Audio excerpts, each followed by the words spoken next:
What's good, everybody? Welcome to another edition of Two Flew West. I'm Donnie B.GotDaBeats. You already know what time it is when you hear them planes fly. I'm here with my brother Nicholas Baker, the immaculate Nicholas Baker. But we got today a dope artist right here, a dope artist right here. I'm so excited to have her on. This lady is she's been killing this for it's almost decades now. You know what I'm saying? Like been doing her thing, has been a prominent figure in the DMV scene for many years, rocking out. Nothing but mad love for this lady right here. We got Nonchalant on with us, Two Flew West, man. Nah, how you doing? I'm doing great. What's going on, Lonnie? What's going on, Nick? How y'all doing? We good. Well, we good. Excited to get on. Definite DC icon in the music game. I'm gonna give you that title. If you ain't heard it or you ain't had it, you got it. It's definitely absolutely. I appreciate that. I really appreciate that. Absolutely. We gonna play no games here. We just jump right in and we chop it up. So right. To do first question: who is Nonchalant?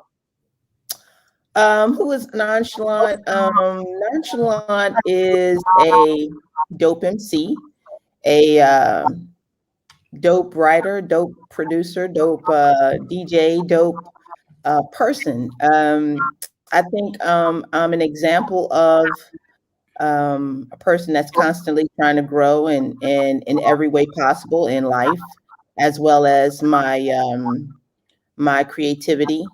I think I'm ever evolving, as you know, I would think most artists hope to be. I believe that I am. I'm constantly, just in this past year, I've learned so many things about my life and myself, and tried to grow, tried to veer off of some things I wasn't happy about with myself, and then embracing parts of myself and being proud of myself for things that, you know, I feel I've accomplished personally as well as creatively. That's dope. That's you know why? Because I don't think we take enough time to sometimes just be proud of ourselves, right? Like with that artist in us, we always want to go after like reinventing or growing and changing, and I think all of that's necessary.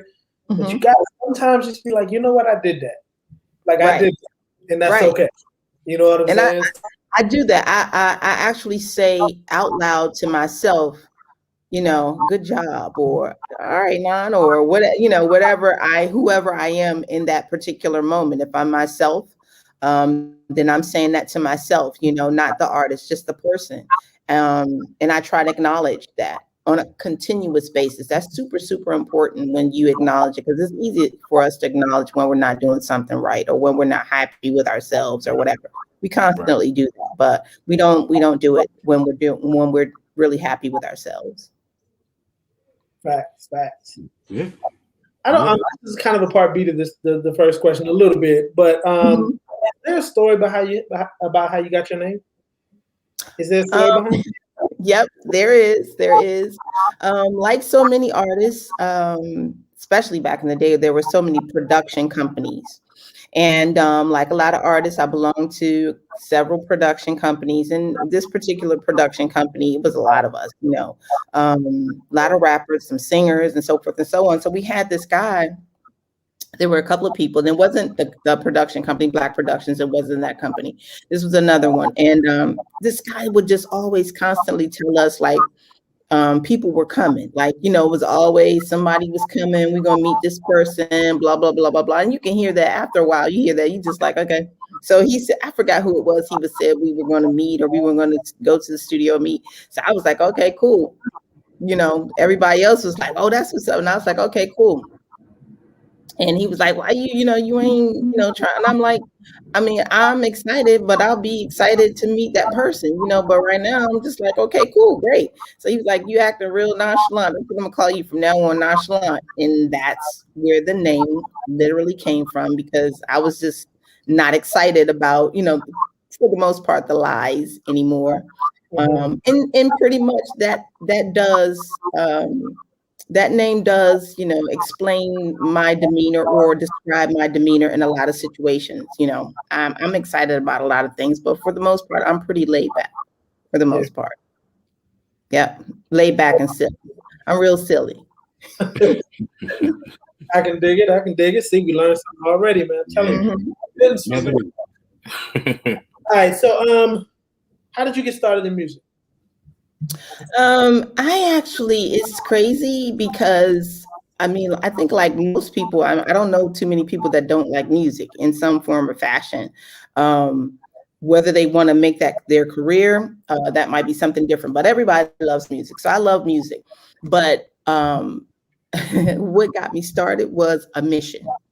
I went on a literal mission to meet Janet Jackson. That was my mission, to meet Janet Jackson. The whole Rhythm Nation thing came out. I lost it. I was actually calling out LA and all kind of crazy stuff, right? Running the phone bill up, anybody with a Jackson, I'm calling. This is during that time. So I was like, in my room, and I was like, you know what? Okay, I like music. I really like music. So I figured it out. And I actually told my mom this. This is crazy. I told my mother, I said, look, Ma, I know what I'm going to do. And she was like, look, she looking at me like, do about what? I was like, Mom, I'm going to make a record, get famous, and then meet Janet Jackson. And she was like, that like my poor child. She was like, okay, that's a great idea, right? Like, oh God. So the rest was easy because I like to do music. I mean, I automatically love music, writing music. I think I literally wrote my first song when I was 10 years old. I wrote my first song. This was a full-on song. So, I already love to do it. So that was my mission, was to meet Janet Jackson. So it was something I enjoyed doing. I got with some production companies and so forth and so on. And at the time I was singing, I actually hooked up with my best friend of over 25 years, Debo. That's what I call her now. Name is Donna, dopest Ethiopian. We met at Johnny Gill's cousin's house. We were auditioning to sing backup for Johnny Gill's cousin. So it was just a mission of, going different places, different production companies, getting in the car, going to New York, trying to meet people, all that whole beautiful time in the 90s of you're going to go to New York, you never know who you're going to see type of thing. You're going to run into somebody in the lobby. Oh, it was, so that's how I got into music, is actually started trying to have a career, is to meet Janet Jackson. I never met Janet Jackson. Long story short, I never met Janet Jackson. I actually saw Michael Jackson, but I never met Janet Jackson. But at the end of the day, it wasn't a hard mission because I loved music. It was just something that I enjoyed doing. I was in the studio with Black Productions. You didn't ask this question, but to add to that story, because I started out singing. But I was in the studio with Black Productions one day. We were, doing a song, and I said a rap. So, the room got real quiet, and they were like, okay, why haven't we ever heard you do that before? Well, where'd that come from? And I was just like, oh, well, I like to rap too, but he was like, wait a minute, Bam was like, wait a minute. We've been doing all of these songs. Let's go over here for a minute. So that's how that happened. Black Productions, we recorded 5 o'clock. We actually recorded 5 o'clock in Bam's basement, in his mother's basement, the middle of the room, no sound booth and all of that. It was very, very organic. The name of the song was Brother Man before it came out and turned into 5 o'clock. And yeah, so yeah, pretty much that's what the story was behind that, how I got it started. Okay. Well, Janet, we need to make this happen. We got to look. Yeah. We got to get it. Look. Hit up Janet. Tell her we need to get it done. Right. What's good? What's good? Anybody watching, tag her. Make sure she know. Mm-hmm. So with again, part B of the question, because you brought it up around 5 o'clock. When y'all recorded the song, did you know? Like people always say, you don't really know if you got one. Did you think you had one? Did you think like this kind of got something going, or was it like it's just another song? No, I mean, the song felt good. It definitely felt good. The song came about because during that time, I was still working at the post office. Mm-hmm. And where the song came from was me being up at 5 a.m., having to be at work at 6. And seeing those young men out there just, rain, sleet, shine, or snow, like myself, like they had a job. And I can remember just saying, I hope I don't ever see, one of my nephews out here. And every, drugs has touched everybody and continues to touch a lot of families, but it touched everybody's family in some way. It could be extended family or immediate. So it didn't miss my family, it touched my family in some form or fashion. So I was thinking that I hope I never see my nephews out here at 5 a.m. That's where the song came from. So when I made the record, it was very organic. The beat came on, Bam started playing the track. He was building the track. And, again, like I said, it started out as Brother Man because I was, literally saying, to my nephews, I hope I don't see you. But the record was chosen. The first single was actually chosen by Daddy-O from Stetsasonic. Yeah. Daddy-O was at MCA Universal at the time. We were playing the album, and Daddy-O came in the room and said, "That's your first single right there. That right there, that record right there." And yeah, I knew it was a great record, but of course, when you're creating and you finish your album, you think every record is a great record. You just don't know which one is going to resonate. You pray that you have one that will resonate with people like 5 o'clock. But, every artist is like, oh, this is a dope album. And that's what I felt. Well, I got to say, there's 3 songs from my era, in high school and stuff like that, around the time when that came out. 3 mm-hmm. songs that really put me on the path of music that I'm on today. Mm-hmm. 5 o'clock in the morning was one of them. Hey, wow. Look Away, that Question Mark Asylum. And I gotta get a Stinky Dink, the One Track Mind. Mm-hmm. Those 3 are my favorite joints of all time. DMV, wow. Flat, and I'm like, it really put it like I remember getting it on my Walkman. I was just riding around listening to it. Like, okay, and that's really when I started learning how to make her tell you. Like, I used to dissect beats, just dissect beats. Okay, this hi-hat sounds like this bass sounds like this, and I was just really floored with it. So. Right. Everything that you were saying, and it resonated with me, obviously, because, I'm a suburb kid going to a school that's not in the suburbs, you know what I'm saying? So I'm just like looking at everything and I'm like, wow, she really painted the picture. So, I just got to say that is, I don't care what nobody say, that is a classic, hands down, a classic, you know what I mean?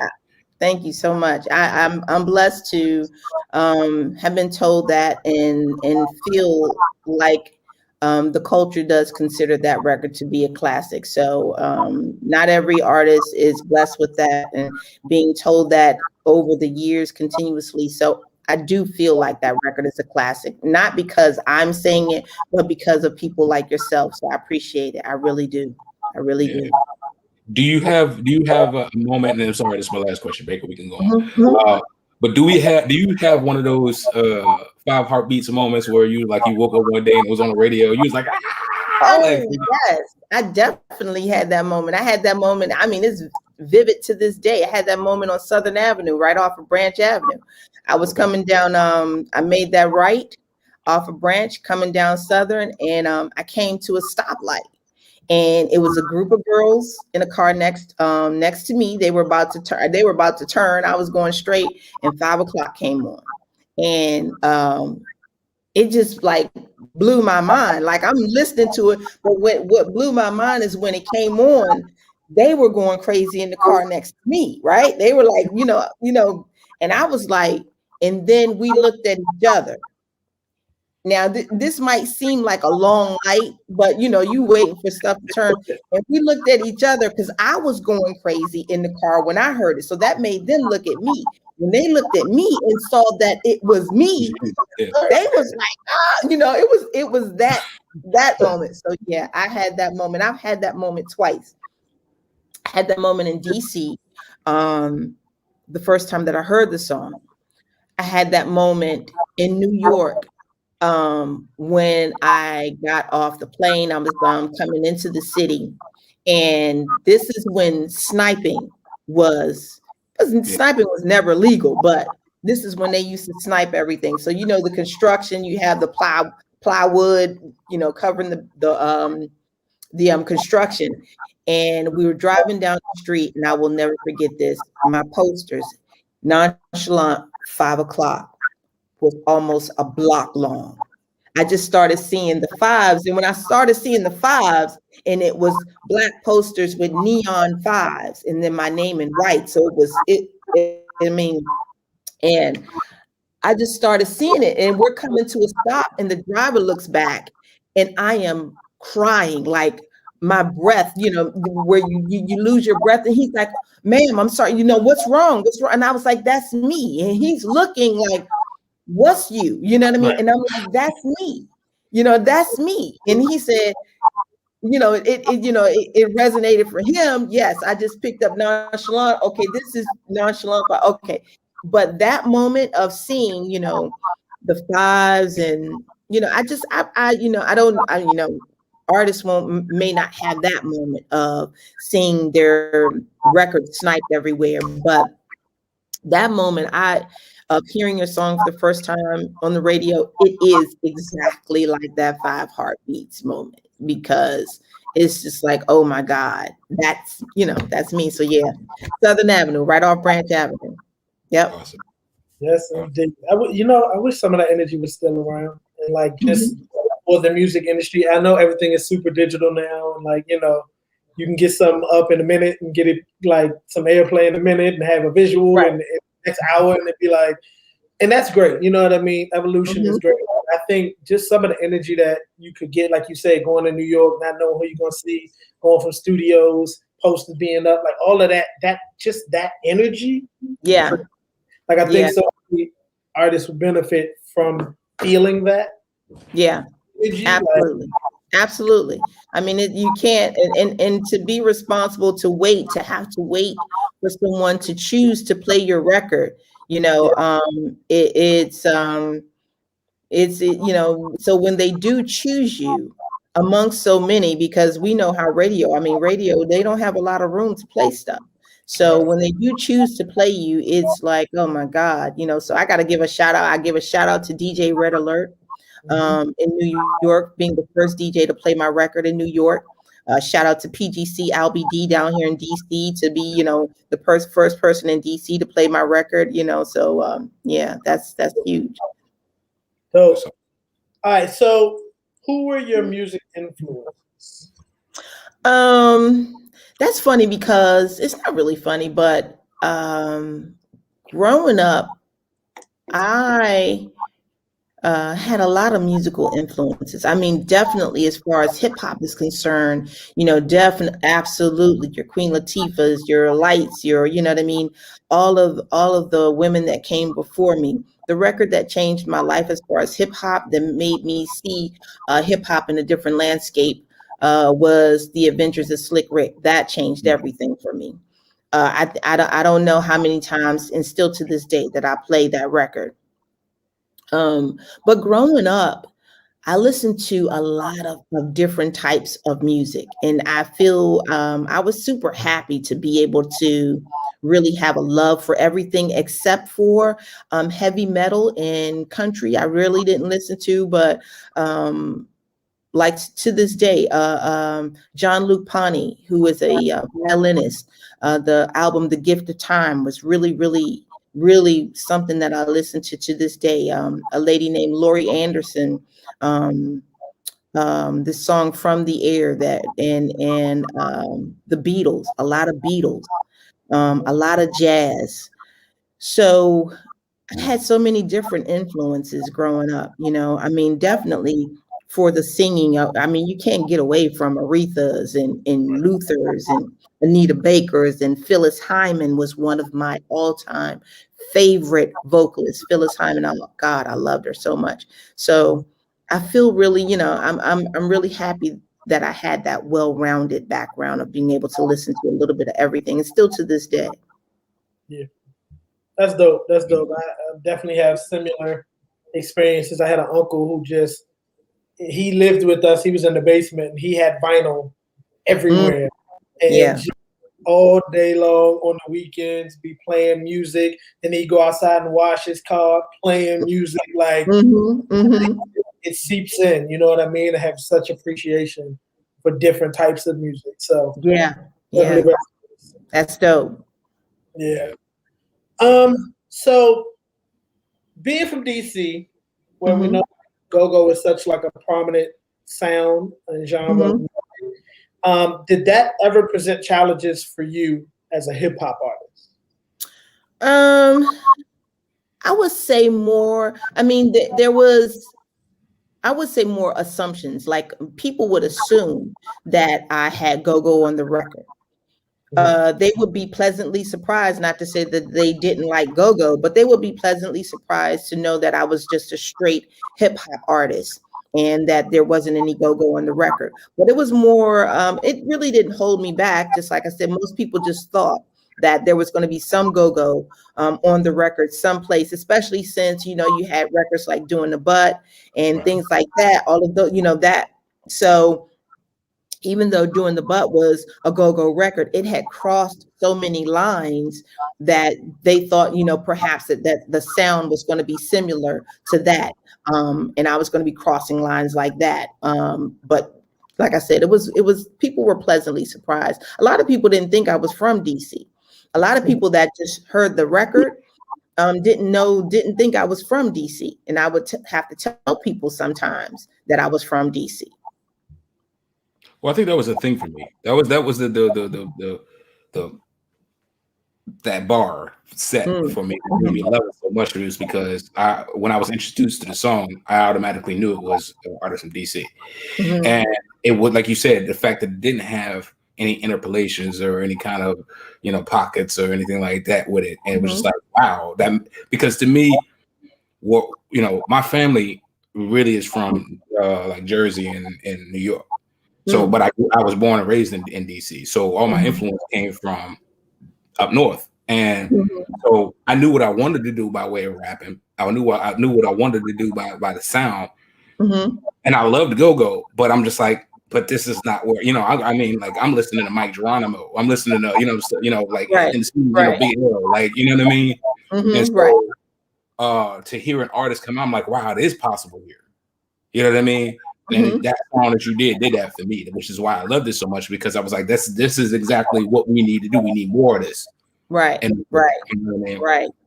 So, and it's interesting during that time because I started out singing, there was it was underground, but a true movement in DC happening. But I was focused on, you know, singing at the time. And so I was never really exposed to the hip hop world that was happening in DC.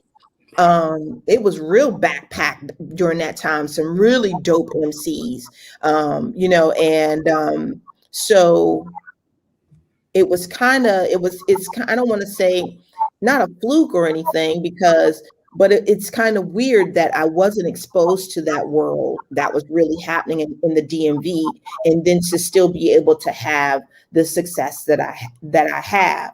Um, and to be, to be blessed, to have a record like 5 o'clock, and then it gives some light to, your question mark asylums and your section 8 mob, and different artists that were already doing it. I just wasn't around them. Who knows what would have happened if I was in that world? I might not have had the 5 o'clock, so I'm not saying I wish I was, but it's just I guess I'm just kind of reminiscing, because when you're talking about your Mike Geronimo's and those and that type of thing, and a lot of people, the first exposure they had to DMV hip hop was myself. And it's a shame that a lot of people don't know that there was a huge, hip hop community happening right alongside 5 o'clock happening, or before, previous to. Yeah. No, and I still think, to some extent, I mean, we haven't been there for a while, but like I still think to some extent that's happening, and that's still true. And I really hope that those dots get connected, because there is like a rich history of like music in the DMV that isn't go-go. And again, no disrespect to go-go, because go-go is DC's music. It was created there. Right. And Absolutely. Absolutely. but there was like that rich level of music there. Like you said, Section 8 mob, my cousin Khalil, rest in peace. Like, he was a part of that group, you know what I mean? And like, just seeing that and knowing like that stuff is around, like I can talk to some artists now, and they're just like, yeah, DC hasn't had this since Wale, right? And it's like, again, nothing against Wale, but it's like, look back, do your research, find out what was actually going on that you should check out. You know what I'm saying? And see the history of it. So I hope that those dots are able to be connected, that those stories are able to be told more, and like, artists such as yourself, who, like, we'll talk about it a little later in the interview, but I know you reach out and touch a lot of artists in the city now. And I think that's the connection we need. Right. So it's a great documentary. There were several documentaries done during the time of the pandemic that were started. And there's a documentary that's coming out. I believe the company that's doing it might be Black Market. I have to double check, so forgive me if that's not the correct one. But they have done, I think, a really great job, from what I could see, trying to connect those dots. And I think because we do have such a rich history, as well as present and future, from what we can see from the music scene, they won't be able to connect all of them in one documentary. But I think they have done, in my opinion, based on what I've seen so far, a great job at trying to do that. And so when that comes out, I hope it does, fulfill that, those voids of emptiness of, what was going on in DC at certain times. Yeah, that's definitely dope. We definitely keep our eyes open for it. Those we'll try to get them more here, because like that, I think it's just so needed. So it's great to hear that it's being done. Yeah. Yep. Shout out to Two-Face Don and his whole team over there doing that. Yeah. Yeah. Dope. Cool. So what are some of your most memorable moments from your career thus far? The one I just told you about, those two, of hearing my record the first time and seeing it. One memorable moment was touring, which was an incredible moment. Touring with the Fugees, and being on tour with them. But during that tour, we were traveling, and my tour bus actually flipped over on the tour. Right, we were in Spain, and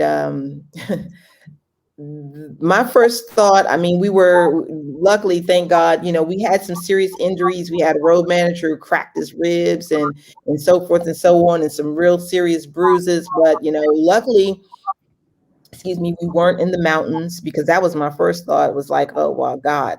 We were on our side. Our tour bus, we had 2 tour bus drivers, and one just, he said, I love to drive. So he just kept driving, but he was sleepy, and he actually fell asleep at the wheel, and our bus crashed. So that was not it's a positive memory because we made it out of it, but it was like, ooh, craziness. Right.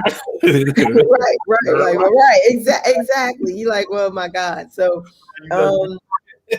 one of my second one, well, I won't say second, but one other one is a first.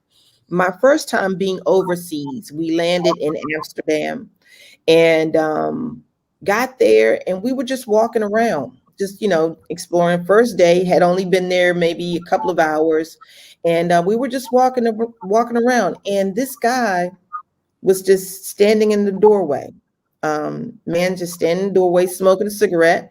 I walked right past him, and he said, "Nonchalant," and I'm like, did he just say my name? And I stopped, and he came, "Nonchalant." And I was like, yeah. And he was just, that moment of flying for hours and hours and hours, and then getting off of a plane and be walking down the street, and somebody in another country say your name as nonchalantly as he did, but was right, quote unquote, right, pun intended, was like, what? Like, okay. Yeah. Okay, yeah, okay. That's that moment when you know that you have that record, and it has touched people on another part of the planet. So if there are any artists listening to me right now, and I say this as often as I can, I pray that you have that moment where you are someplace else where they don't even speak the language, which he did, but and they can say your name and your lyrics back to you as plainly as you wrote them, they came out of your mouth and your heart. I pray that you feel that. So yeah, those moments. Right. That's awesome. Cool. Yeah. So, right, exactly. That's exactly when I think about it right now. Yeah, I can see his face clear as day. Awesome. Switching gears a little bit. How did you get started DJing? Oh, DJing. So, you see something and it looks like people make it look so dope, and you want to do it too. So I was working at PGC. Shout out to all the PGC family, WPGC 95 here in DC, and Tigger was DJing, and DJ Tracy Young, and I would always, and they would get it all the time. I would like, Tigger, can you teach me how to DJ? Yeah, sure. Tracy, can you teach me how to DJ? Yeah, sure. So, but I really wanted to learn. But most people, you try it for a little while and then you don't want to do it no more. So Tracy, I was bugging her all the time. And so one day she just came in, she was like, "Nah, we're going to get some 1200s. So I was like, okay. So got in the car, drove up to Chuck Levin's, and I bought some, Chuck Levin's, and I bought some 1200s.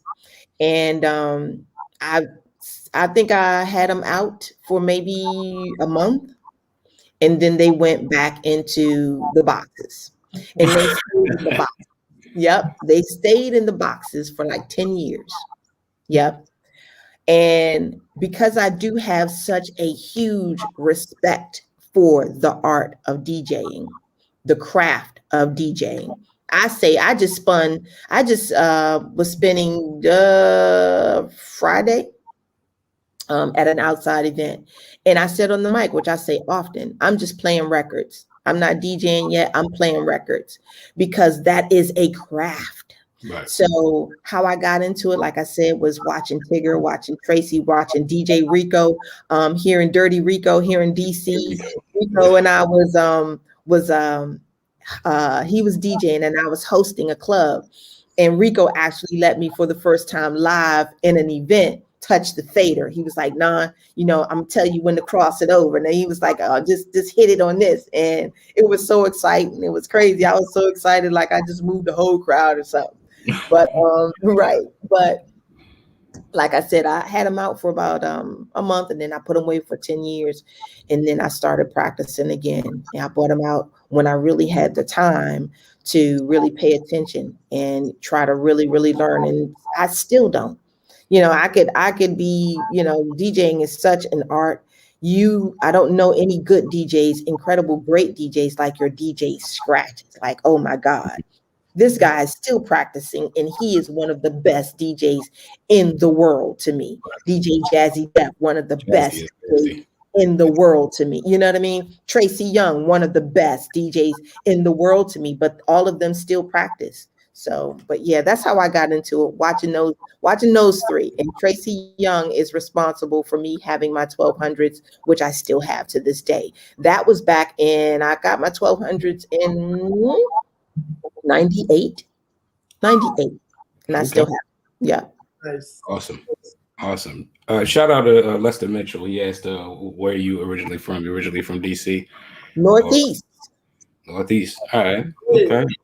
And Lester all the way from the Ghana in Africa. Shout out. Wow. Shout out to Ghana. I get so much love from Africa. I love you guys.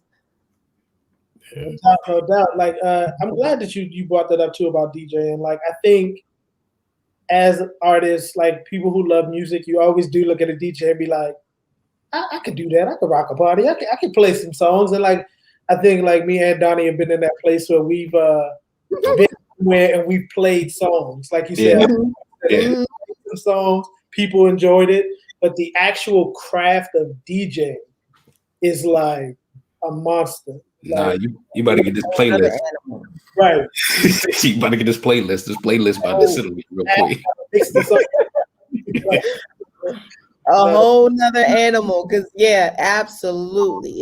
It's something completely, and it wears you out. People don't understand that DJs work hard. Like your energy, the energy it takes to move a crowd and think of records, it's very, very physical, but a lot of people don't think it's, it's like, oh, you just playing records. No, and especially when you had crates and all of that, and you gotta, but even now with Serato and everything else, it wears you out. Yeah. I'm gonna tell you and don't take this the wrong way. Don't take this the wrong way. Millennials, young people, don't take it. But the hardest party to DJ is a teenage party. That is the hardest party to DJ because they only want to hear the first 10 seconds of the record. Whatever that TikTok part is, that's what they want to hear, and go to the next thing. Keep it moving. Keep it moving. You're going to be working your butt off. Yeah. Wait, like, look, keep it going. That's it. Right. Exactly. Cool. So we kind of touched on this a little bit, but how do you feel about the DMV music scene currently, and who do you listen to from the DMV? I think the scene is incredible. The DMV music scene is incredible. Like all music in the world, there's a little bit of something for everybody. You know what I mean? Who I'm continuously listening to and supporting. Kenilworth Katrina right off the break, Rod DMC right off the break. There's a young man who I think is dope. There's so many people. This young man Matt McGee who just dropped something who's super dope. I have to give a shout out to Cal Rips, who is my nephew. He hasn't dropped anything in a minute, but he's a dope MC. There's so many artists. I think the DMV music scene. Like I said, we're in a super positive place because there is so much music. It's a lot of music, and a lot of different types of music. And the only thing I think we have to do is get rid of the borders somewhat. We're still dealing with borders in the DMV. And as long as we have borders, and it's going to be, I'm not going to say it's not impossible. Nothing is impossible, obviously. But that's the thing, I think, collaborations. ATL, Atlanta, you had a lot of collaborations, was nothing for, Bless up. What's up, Alan? Bless up.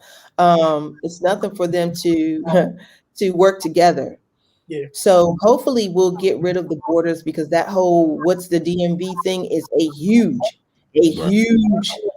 that, yeah, that's a big thing here. But get rid of your borders, because open up the borders and let's work together, which I know a lot of us are, but at the Right. same time, but overall, we're in a great place musically. We have so many incredible artists. Your Dior Ashley Browns, who is just, I mean, Mamona, come on, oh my God. So we have, so many people. We have your Rico Nasties, and I know I'm talking about a lot of females because I try to support a lot of females. I keep an eye out for obvious reasons, yeah, and I'm very proud of for obvious reasons, even though they may be in a whole different spectrum, yeah, from what I might say or put on a record. I still support them because there's an audience for that. And I feel like, as long as you're not, saying anything negative for the human race that Right. would be detrimental to us, hey, be creative, say what you want. It's just like the movies. It's a record, just like a television show. It's a TV show. It's not real. It depends on what type of artist you are again. So that's a rabbit hole we won't go down. Understood. definitely know about that. Right. That's a whole nother rabbit hole. You talked about collaboration. That's a great segue to this next Mhm. question. I found a song that I hadn't heard, and I'm glad I found it. But "Keep Pushing." Mm. This had yourself, Mhm. MC Light, Bahamadia, and Yo Yo. Mm. Yeah. Can you talk about that collaboration? How did that come about? That record, I don't believe any of us, well, at least I wasn't in the studio. This was during the time soundtracks. So I would get, if they didn't like the record I have on the movie Half Baked, with Dave Chappelle, they were placing records, which was great. And they came to me and told me about this record that they wanted me to collaborate with, and they just gave me the track. I went in and did my part and sent it in. So unfortunately, none of us were in the studio together to have that whole vibing session or situation. But it really just came together by them building a soundtrack for the movie, and thought it would be great for all of us to get on the record, and that's how we did it. Myself and Yo-Yo did end up working together on a record by a lady by the name of Sandra St. Vic. And this is an interesting story, and I'll try to make it quick. But we did a record for her, and we were actually going to shoot the video in New York, and we flew in to perform the record in Central Park with her, which we did. The day before I got there, I got my hair done by my best friend. Shout out to Vic, who used to do my hair, who was responsible for my short haircut, like that so many people ask me about. And I dyed my hair. And so we went in that day, sound check, next day, did the show. But the day before, my head was just itching so bad. So I just went out and I washed my hair and got a whole new outfit that I could put a hat on for the actual Central Park performance. The next day after Central Park, we were going to shoot the video. So Central Park, we do the performance and everything. I take my hat off, and the part that my hat is holding is small. Everything else is getting bigger and bigger and bigger. I had this allergic reaction. So by the next day, we were going to shoot the video. When I woke up, I tried to lift my head up off my pillow. I couldn't lift my head up. I couldn't even open my eyes. My head, okay, to tell you exactly how I look, remember the Martin episode where he was, that's exactly how I look. When he was in the box, Yeah. I'm not lying. My manager, shout out to Dwight King. Dwight came, my best friend was with me. She called Dwight, was like, you got to get over here. Dwight comes in, he sees me, and he starts crying. He's like, oh my God. So long story short, And that came from the Yo-Yo record with Sandra St. Vic. But long story short, we never shot the video because my head was looking like Martin. So I did get to work with Yo-Yo, and Yo-Yo and myself did work together on another record. But as far as the record with Bahamadia and Light, yeah, we were never in the same room. Actually, and that's not true because Light and I did do a record later on. That never came out. We got together in New Jersey. We actually recorded it in Young Guru's studio up in Jersey. And shout out to Rue because Rue said he lost the file. So, You need to own it, Rue. right. Rue happened. He's like, nah, we lost the files, but we weren't gonna put the record out. But Light and I went in and we did a record, but we didn't never put that out either. So yeah, so it was cool, but we weren't in the same room when we did that other one. I mean, well, with that, even though you weren't in the room, like, how did you feel about like just being included in that group? Like, you already talked about like being like, what she is. Bahamadia is dope. Yo-Yo's dope. Like, yes, absolutely. I mean, I felt you can't help but feel, even though Bahamadia and myself roughly came out at the same time. But I still respected her and loved her flow and thought she was a dope MC. But to be included on a record with Light as well as Yo-Yo, I'm feeling like, I mean, you can't say anything else, but that's dope as hell. You know what I mean? When they say, well, Light's going to be on this record, I'm like, Light, well, MC Light, you say, you have to say that, like MC Light. So yeah, it was, yeah, that's when you felt, and I really did feel like, I wish we had all been able to be in the same room for that vibe. But again, so yeah, it was just dope being on the record with her, with all of them. Cool. So pushing forward some years, like still on collaborations. Right. You got a song with, as you mentioned before, Rod the MC, and Kenilworth Katrina. Rod Trina. Yeah, Rod Trina, the combination of all of our names. Yes, absolutely. How did that come about? For me, messing around at home DJing. So I was, I had gotten a new DDJ, messing around with it. It has the pads and everything on it. And I put together a playlist of all female MCs from the DMV. So I was just going down, mixing, I had Pinky Killicorn, I had Dior Ashley Brown, I had a number of, ladies from the DMV. And I got to a Katrina record and I got to a Roz record. And I was mixing them and I was just like, and then I started chopping it up with the pads and just adding a few sounds because you have a sampler on, your DDJ or whatever. So I just started adding stuff and I was like, this thing sounds crazy. So I recorded myself doing it and I recorded the session doing it, on my DDJ. And then I didn't say anything about it. I didn't say anything to either one of them for about maybe 3 months. And Katrina happened to be at a cookout around the corner from my house. And she called me and she was like, no, I'm right around the corner from your house. So I was like, oh yeah, okay, cool. So I walked around, saw her, and I told her about the record. And then I played it for her on my phone. And she looked at me like, nah, why you, well, come on, let's do this. And I was like, okay, cool. Okay. And then another 2 months went by. And then I was like, you know what? I need to put this record together. And then I finally sat down and really recorded it, the track, the way that I wanted it, and sent it out to both of them. And like I said, another organic moment because I was just doing a mix, but their records sounded so good together and I could hear them. I already knew what they could possibly do on the record. And this is a true story. When I sent the record to Katrina, Ra got the record, but Ra was actually traveling. So she wasn't able to get in and wasn't able to come in and record with us.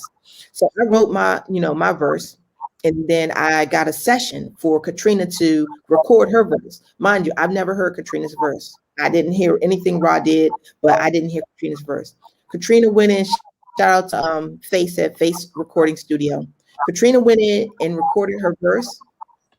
And Faye said to me, "Non, you ready to track yours out?" And I was like, "Absolutely not. I got to go back and rewrite. I got to go back and write." That's what you always want to keep around you, is people that's going to make you step your game up continuously. So yeah, Katrina spit her verse. I was like, oh, nobody's never going to spark me up on my own song. We either going to be even or I'm going to spark you up. So I was like, let me go back. So, you know, and I have so much love and respect for those two women, because they're dope people. First and foremost, they're super dope people. But as MCs, absolutely crazy. And then we sent our verses to Ra, and Ra was like, wait a minute, I'm gonna get back to y'all. So yeah, so it was that. So yeah, the record came about. I'm super proud of the record. It's been out for a while now. We just performed the record last week at the Fort DuPont Park 49th anniversary. We recorded it at Echo Stage, and we did it. It's going to be virtual this year because of COVID. So performing the record is something else. I mean, yeah, those are two dope MCs. I love them to pieces.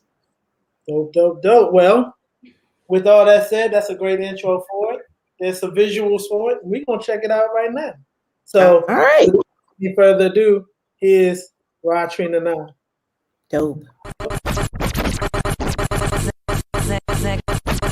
Class but never paid attention. Fresh paper, number 2 pencil. Busy writing rhymes, staring out the window. I can see myself on billboard pictures. Little kid, but with a lot of vision. Single home, one television. I would wash the dishes, tell my little sisters I'ma make it one day in the music business. Grew up listening to Salt and Pepper, Roxanne Shante, and a couple others. Whatever happened to women of substance? Nowadays, only a couple others. So I fill my cup up with plenty of it. Double up, they say it's all or nothing. I was born with nothing, did a lot of struggling. So before I go, I'ma accomplish something.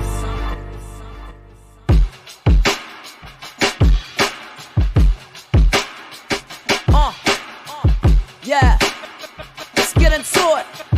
Yeah, look, hey, you are now rocking with the best, nigga. Real life, this is not a test. All I need is a little time, just a minute more, not a second less. All the mother niggas went and took a rest, but these queens went and took it left. For these bars, you gon' need a rest, cause these bras are some lethal weapons. That's 9 on the beat. Got Roddy MC, Queen. We bomb when you know warning, so keep calm when you speak, nigga. Set it off with a bang. We bout to murder the gang. Whether you heard of me or not, I'm making sure niggas remember the name.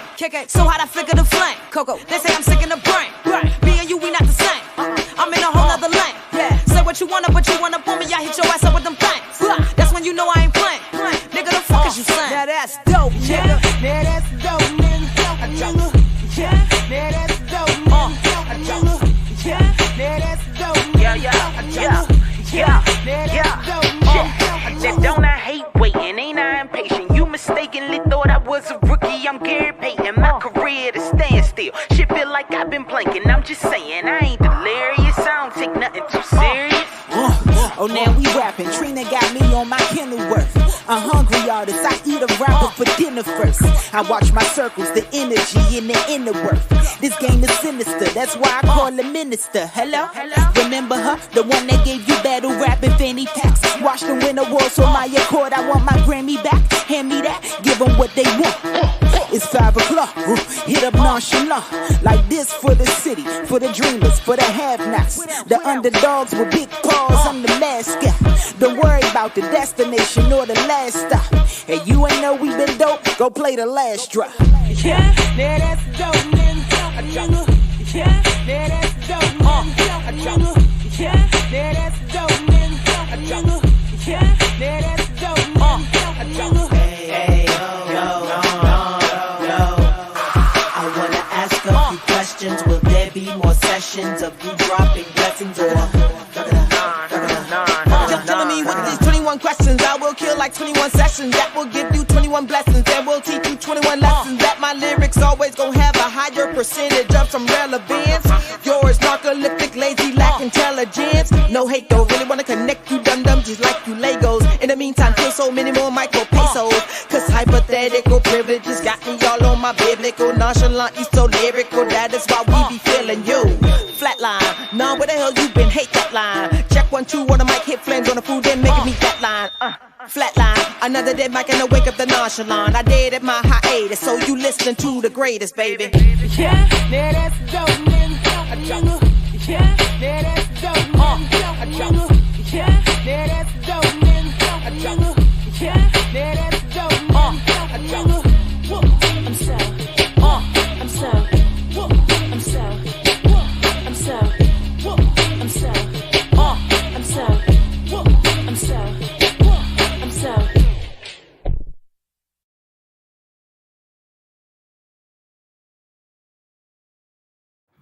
Man, that was our body right there.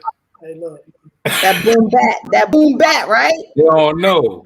Hey, They don't know, man. That boom Hey, bat. Bring that back. That's what I'm talking about, man. I tell you, that joint right there. In the Bay, they say that joint slap. It slap. It slap. Shout out to the Bay for saying it slap. Hey. Big, Our body, big. man. You know, I gotta coming off of that collaboration. This is the question I was thinking about. I didn't write it down, but it's like a question that is brewing, and I want to get your thoughts, both of y'all, really. Thank you, Alan. So we talk about like this naming or this label of like female MC, right?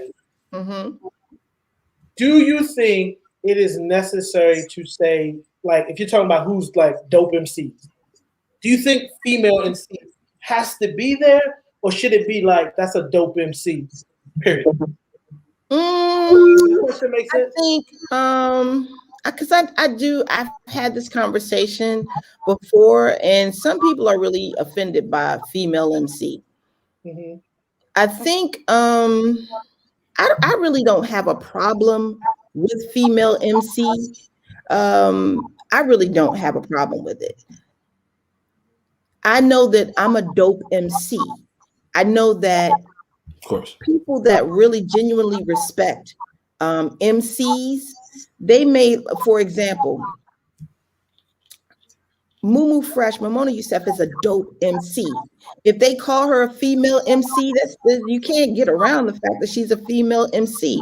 But I don't know how she would feel, but I don't feel bad about someone calling her a female MC because it's not going to take away from the fact that she will spark a whole bunch of men up. You know what I mean? It's just the fact of, I think, especially with us having come so far as female MC, because at one time we were one at a time. You had this person had to be on top, or this person had to be on top, or we were members of cliques, and then you had this is the queen of the clique or what have you. So now it's just so many of us, and it's always been, but because of social media and so forth and so on, you're exposed to so many of us right now. It's the fact of putting that title of female MC. If you're a dope MC, that's not going to negate who you really are and your standing as far as the MC world. If you're a dope MC, you're a dope MC. So now, if someone introduces me as Nonchalant, the female MC, I probably would think like,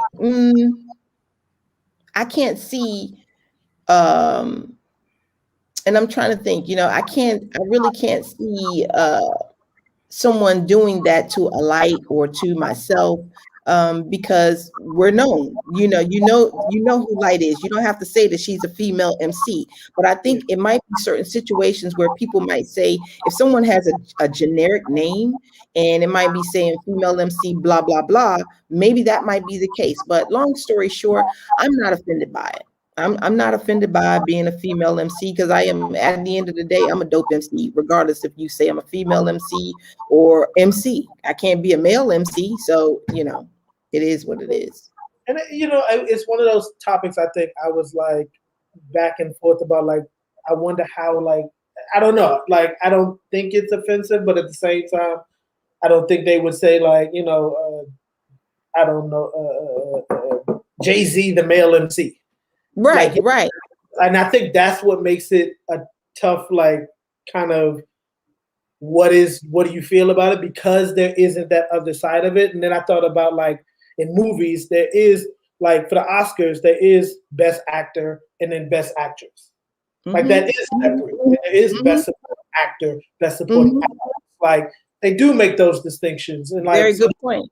Then I'm like, well, it is done. You know what I mean? So it's one of those topics that I think is very interesting, and I just wanted to kind of see where you landed on it and see what you thought. Yeah. I mean, I think that's a great point to say the female and male actor and actress. So, and the statement never had to be made for males because it started out. When you think about rap and where it came from, it started out predominantly men for years and years and years and years. Even though there were your Miss Melodies and your, you know what I mean, the Angie Stones, who, you know, was one of the very first rappers, female rappers. Still, you got one female rapper to how many other, you know, 50, 60, 100 male rappers. So it had to be kind of stated that this is a female rapper. It was a statement of this is a female rapper. So I would really take it, or female MC. So I would really own that. You know what I mean? I'm a female MC amongst all of these men. I think that's how it used to be presented, because she was dope, holding her own amongst so many men. So that's, I think it could be what I would take it as years ago, a term of endearment, to say that these women are just as strong to hold themselves, you know what I mean? So yeah, but I think that was a very good point, like I said, to your point of male actor and actress. So I'm cool with it. Cool. All right, so switching gears again. Yeah. Talked about this a couple weeks ago, but tell us about this Slim Body Fat Pockets challenge. Oh yeah. Okay. So as I just finished eating a slice of cake, but already. right. The wagon, that little wagon, I'd have been on the wagon, off the wagon. So basically, you know, you get in a place where your body just does not respond the way it used to. You get older, it doesn't respond to the same old tricks. You can't just stop eating this, and then you know, you just pounds just drop off. So I was like, I needed some inspiration. And so I came up with the Slim Body Fat Pockets challenge, where people put money in, and whoever loses the most weight at the end of the time period wins the money. First place, whoever wins the most, loses the most weight, gets half of the money, and then second and third will split the other half. So it's a 28-day challenge, because this one was super short, and I'll probably do another one, because at least I can't lose all the weight I wanted to lose in 1 month. But that's where it came from. Now, how successful I've been so far, I've been doing okay. Am I going to win? I don't know. I'm hoping people are doing what I'm doing, falling off the wagon. But it's been fun. No, it's been a lot of fun. Lester, thank you. That's dope. Thank you, baby. It's been a lot of fun. And that's what it's all about. You know, for me, the whole gym thing, getting on the treadmill, you know, watching the time. I can't do it. I just can't do it. You know what I mean? It's just, I can't. And I love to run. That's what I love to do. But I injured my knee, and I'm not able to run the way that I used to run. So that was another reason why I had to come up with something interesting to get me motivated, because I'm not able to do the exercises that I'm used to doing. So it's coming along. Thanks for asking that question, Nick. I appreciate you asking that. We actually weigh in on Saturday, July 3rd. We all weigh in and see where we are. So I'm hoping, you know, people have been, like I said, messing up like me. Because I've been I thought when I saw it, I thought it was a dope idea. I love the fact you pull people together. You know, to try to lose some weight, like you said, as you get older, the weight you want to hold on to you, it becomes more committed to your body. It's right. Like it's holding right. on. Like, go somewhere, will you? Please. Go somewhere. But I think another big part of it too is just making sure we're checking in with each other and like being healthy as possible, and like taking care of our bodies, taking care of ourselves. You know, blood pressure Absolutely. and diabetes and all kinds of stuff is out here taking us out, man. And Stress. we got to be good. Stress, like, you know what I mean? Like, that's the other side that I felt about it, was you bringing people together and just thinking about taking care of yourself. You know what I'm saying? So Absolutely. That's a big part of it too. Like, you know, we got to get right, exercise, eat right, go to the doctor. Like, black men, I know we don't love to do it. Please.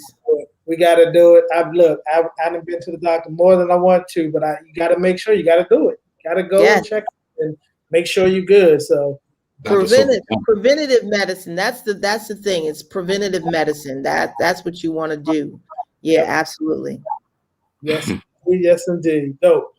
All right. Well, we had this question on here about the NBA Finals. You already told me you ain't watched it. It's cool. No biggie. It ain't on yet. It's 4 teams left. 4 teams left. Milwaukee Bucks. We got the Atlanta Hawks. Phoenix Suns. The LA Clippers. Now the Phoenix Suns are up on the LA Clippers 3-1. Clippers. Wow. Phoenix Suns are up 3-1, and Milwaukee and Atlanta is tied 1-1. Really? Yeah. Okay. Who do you all want to win? Who y'all going for? Say already. See, answer the question. No, I'm just joking. I mean, personally, I was saying that I just feel like Phoenix is going to win. Chris Paul has kind of been on a mission, and I think he got that team looking like they want to do something this year. So that's I think it's going to win. I mean, it ain't my team or nothing, but I feel like they in that place where Chris Paul, like, I need a ring. Exactly. Alan said Suns win. Alan said the Suns. Yeah, I mean, I agree. I think he's right. I think Chris Paul, like, look, I've been doing these State Farm commercials long enough. I need an action now. That's right. Yeah, I don't know. State Farm commercials.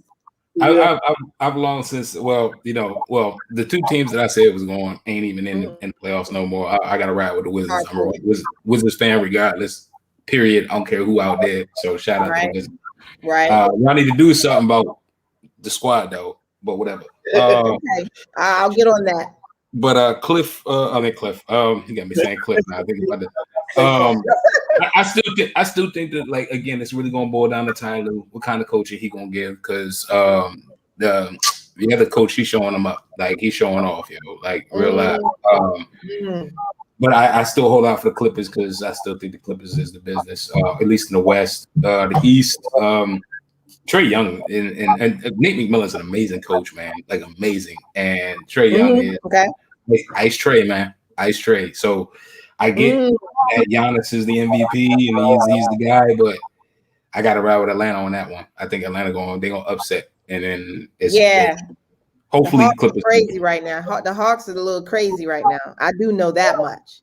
I mean, all of them, but yeah, I don't know. I'm now that you guys have brought it up to me, though, I might try to find a little some time to check it out.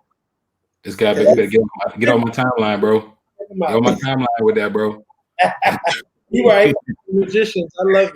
The magicians, not the magicians. He disrespectful. He right there. He right there. In the DMV, man. Come on now. Come on, Allie. You failing us, bro. He said the magician. All right. So with that, this next question, I'm trying to come up with this new part of our show that's going to be called Stamp That. I want you to tell me 2 food spots in the DMV that are your 2 top food spots. If I'm coming to visit the DMV, or somebody who ain't never been there, I've been there, love it. But if I'm brand new to the DMV, 2 top food spots. Dang.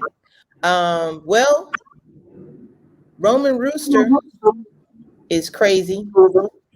Said that Roman Rooster's messing up my whole slim body fat pockets thing. They are horrible. God, I love Roman Rooster. Okay, so they're very good. And I actually haven't been here in a minute. I don't know if they are still there, but there is a dope vegan spot up on Georgia Avenue.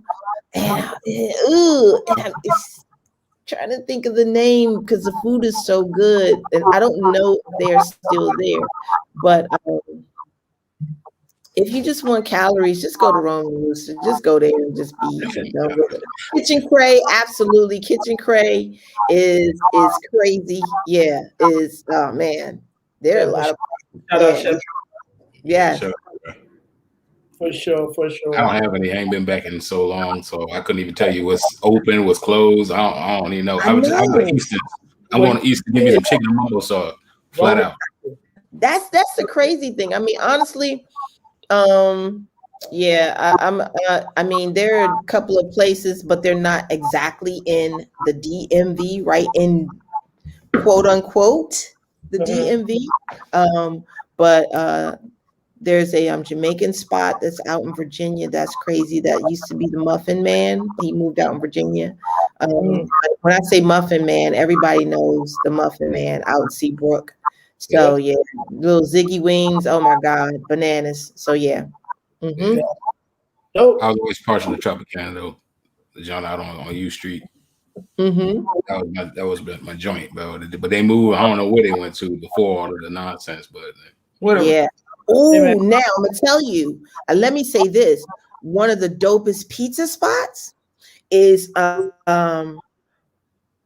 U Street, all the way at the end, at the bottom of oh my God, I can't even think of it, but it's right on the corner. It's a mega pizza spot. And if anybody knows U Street, you go U Street all the way down. Oh my God, why can't I think of this area? You're going away, huh? You talk about like Adams Morgan area side? Yeah, right at the bottom of Adams Morgan. So if you U Street in the bottom of Adams Morgan, it's right there on the left on the corner. It's a pizza spot. And they have oh my God, that pizza is so freaking ridiculous. It's just sad. Why y'all having me talk about food? That guy right there. I'm sorry, I gotta throw the snitch in there. That guy right there. That's terrible. Right, look. But I noticed he did it right after the slim body fat pockets. Then he gonna have to talk about food. You're wrong, Nick. I'm telling you, that's okay. That's all they do. Wrong. Yeah, this probably. I tried to put a NBA question in there to split it up. Yeah, nah. The NBA question just wiped out. Went right to lose weight and food. That's what. Hey, crab balls too. If you like seafood. Oh yeah, crab balls is crazy. Absolutely. I remember meeting him in the parking lot in one of them lines he used to have. People used to go to his truck. Look.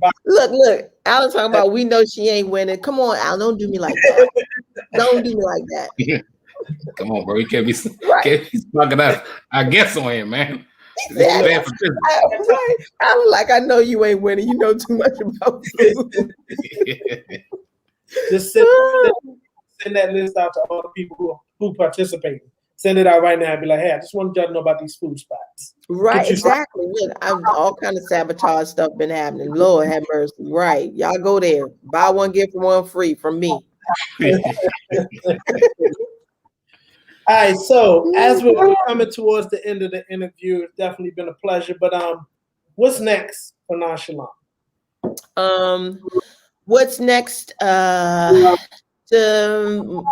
Because things are opening up, I'm hoping to be DJing more, like I did the other day outside and enjoying some venues like that, more shows, but I'm very cautious when it comes to COVID. And, there are a lot of people out here, walking around faking it like they making it and they ain't vaccinated or whatever. So it's very proceed with caution situation right now. I'm very proud. I'm involved with the Epilepsy Foundation. We just recently did our national virtual walk. Super, super proud. We raised $1 million and walked over 2.6 million miles to bring epilepsy awareness. So still being involved in that, and just supporting people like Kenilworth, Katrina, and Ra, and the culture, the hip hop culture, the best that I can, and just hopefully creating some cool new music. So yeah. Yep. Being super involved. We have a lot of elections coming up, making sure that people are aware of getting registered to vote. I was really involved in voting here locally in the DMV area. So I'm trying to find out how I can fit in those areas where you have elections coming up, and making sure that people are aware and getting out and voting, because they are working extremely hard to make sure that we're not able to do so. So that's what's up. Those are the things that I'm passionate about. Okay. Dope. And where can people find you online? Online on Instagram, I am the real nonchalant. On Twitter, I'm super non, and on Facebook, I am nonchalant. I'd like to make an announcement on your show. This is the first time I've announced this.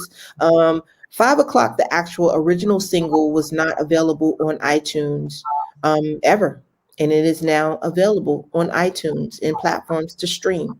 So That is dope. go do that. Yeah. I was looking for it. I absolutely was looking for it. Not remixes and all kinds of other things. I was like, "Where's the song?" That is dope. That is And the dope. beautiful thing about that's crazy thing about that is to have as many streams that I have on Spotify. And it's the remix. It wasn't even the original. So the love is there. So, shout out to the world for the continued love. But now, like I said, I give you the original 5 o'clock. Please feel free to stream it. Hugs and kisses to you, Alan. You heard it here first. 5 o'clock. Go get it. iTunes. Grab it up. Stream it up. Do what you got to do.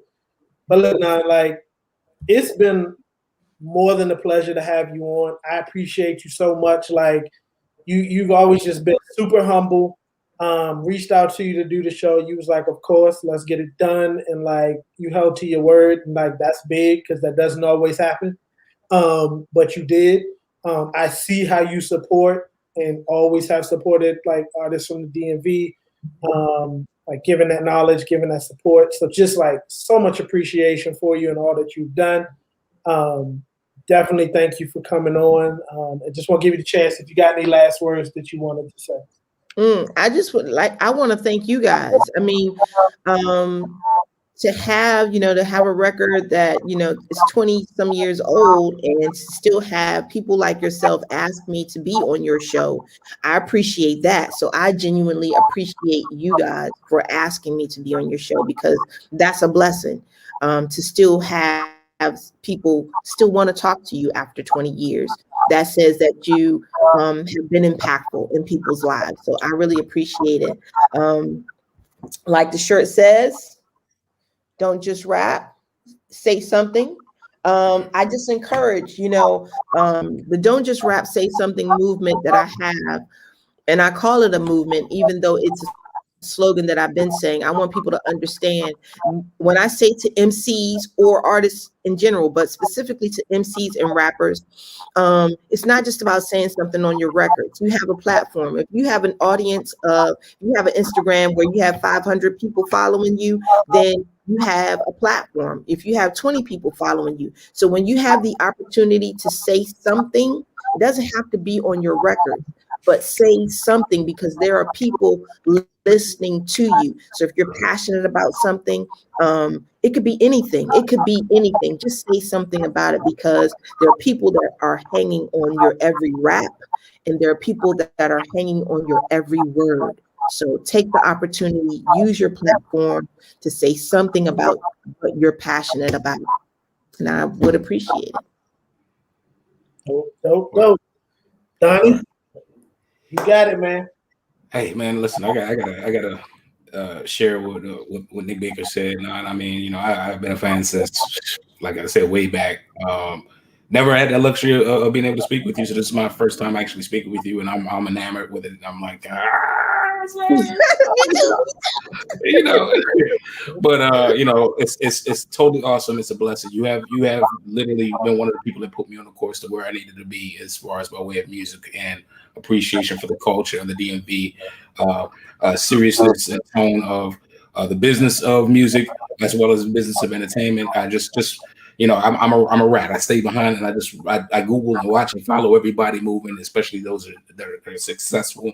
And you were definitely one of those people. So thank you for everything you've done for DC, man. I got to say that, man, real live, because you've inspired a lot of people. No problem. Listen, make sure you guys like and subscribe. Follow Nonchalant at every social media presence that she has. Make sure you do that. Make sure you like and subscribe to Flu West. We building, man. We out here hustling. We got some real influential people on, as this young lady here. Make sure that y'all tune in really soon.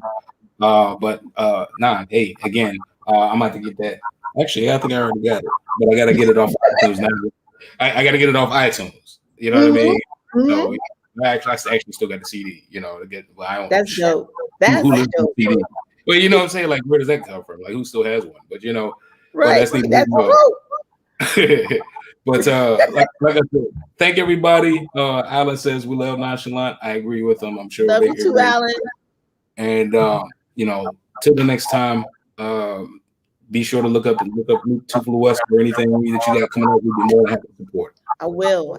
Definitely. I will definitely be following you. I mean, I already follow you guys, but I support anything that I can do. Definitely, I'll spread the word because I love your show. I love what you guys are doing. You like you said, two guys flew to the West, and you're reaching back. You're literally reaching back to the East and talking to us. So we appreciate it on the East for giving us love. We do.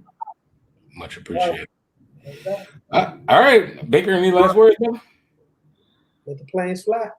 Hey man, we chucking the what? Deuces. Yeah. Deuces. Hey man, happy 4th of July. We may or may not be on the air on the 4th of July, but listen, if we're not on, y'all have a safe and enjoyable 4th of July. Let the rockets fly, just up in the air. Because last time I was in DC, they wasn't up in the air, it was straight. And that's that's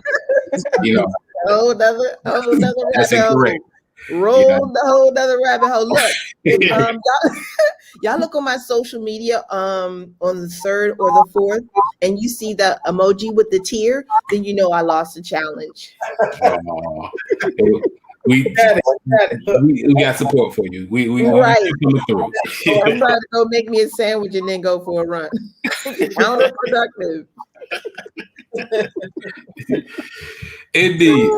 Without further ado, again, Nan, thanks for having you on. Baker, brother, you guys. You already know what time it is, man. And we out. We about to let the planes fly. All right, guys. Stay blessed. You too.